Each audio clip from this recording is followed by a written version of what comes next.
So it's 2 days till we come home. Rolled out of bail and honked the horn, and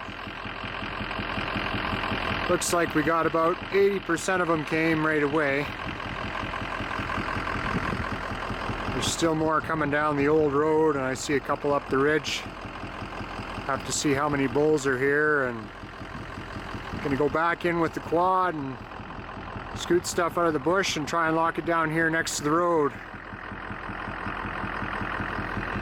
So we'll get as many locked down here as we can. And then tomorrow we'll feed up by, there's a little pen up there, we call it the pony pasture. We're gonna feed up there by the corral tomorrow, and they'll spend the night there, and then the liners will be here first thing in the morning to take them home. Dad's got the blue truck down there with the quad in the back over by the corral.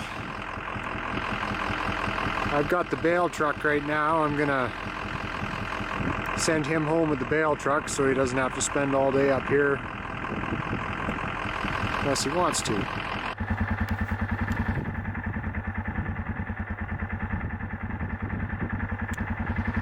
So there's most of the cows happily munching on a bale.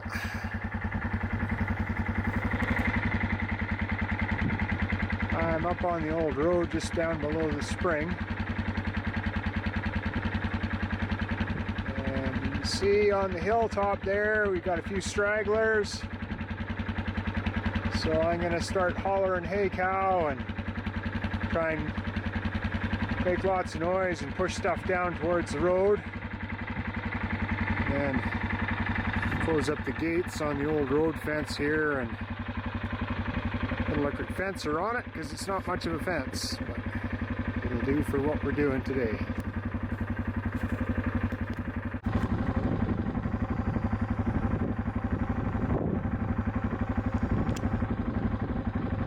One, two, three bulls. And I seen something black disappear in the bush up there. I suspect that's number 4. Oh, there he is. So we'll go up and see if we can get him moving in the right direction.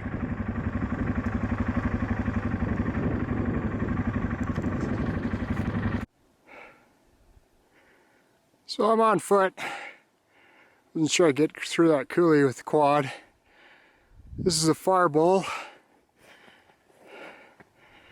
Here's some of the bush here. We'll try and chase them and go through as little of that as possible, but when you're chasing them, they like to head right into that and go round and round. You can't get through it with a quad or horse, or guy had a good dog, you might have a chance, but I guess I'm gonna take my bear spray and go bull chasing. Come on, big guy. Let's go. Hey, come on.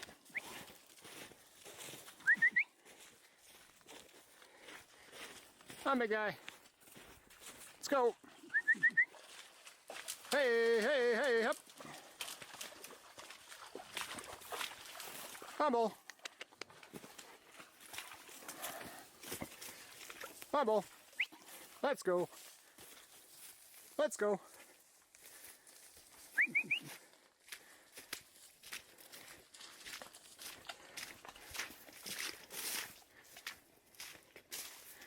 Come on, big guy. Let's go. Hey.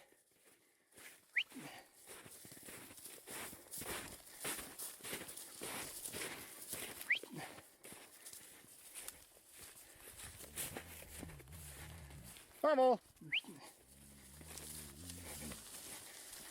Hey, come on. Let's go.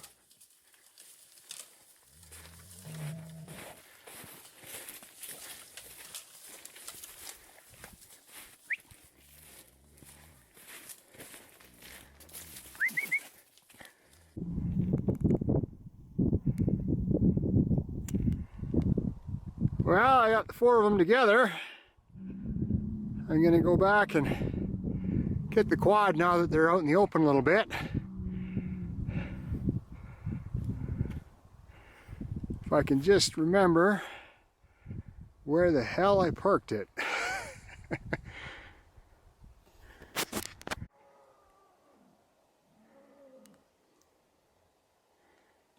Oh, there it is.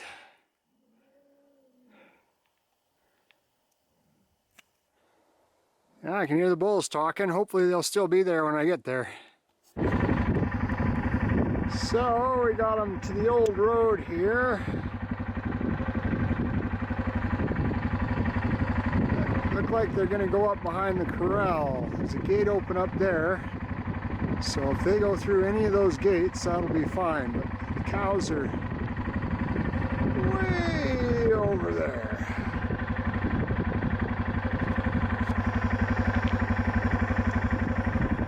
Just see them over there. So the three that were together took off up by the spring. The one that was by itself is headed for the other cows. These guys went right by the open gate, so I had to zip up ahead of them to cut them off. So the gate's just 20 feet, 20 yards down the road from where they are. So I'm just going to try and nudge them carefully and see if they'll follow the trail through the gate here. All this grass they missed out on this year, it was under the snow for the most part. It's not a complete waste. In the spring, it doesn't have to come back from nothing. It'll just turn green and it'll be all ready to go. So that'll be good. That's a grizzly bear has been digging back here. My bull's headed over here. Well, he came back to a cut line anyways. Straight ahead off in the distance on the other side of the fence. There's other bulls. I can keep them from cutting back.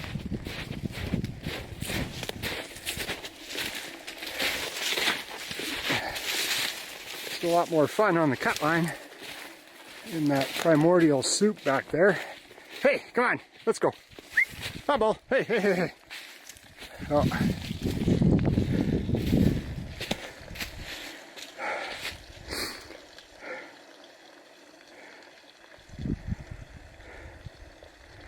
Well, they say it's rude to interrupt somebody when they're taking a leak, so we'll just wait for a minute.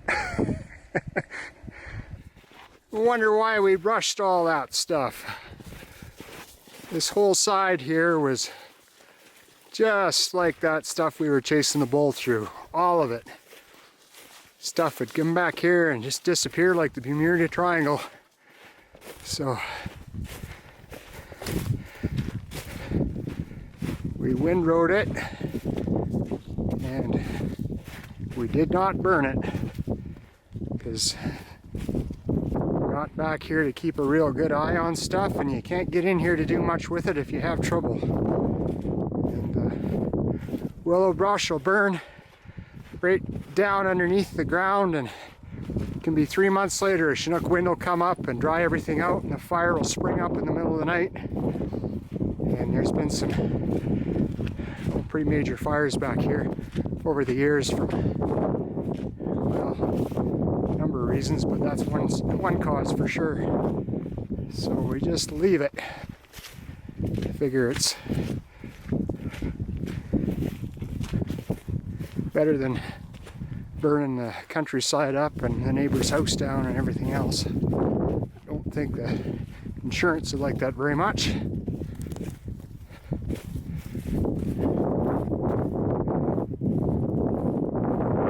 So we're coming up on the old bridge here. There's a gate just on the other side. Hoping I can get ahead of them and open that gate where there aren't any cows to get out and scoot them through.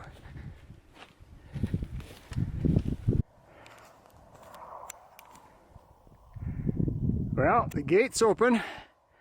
The cows are out of sight, so they're not rushing out. There's our bad bull, and we'll see if we can get him through the gate. There's a little bit of cowboy drama here.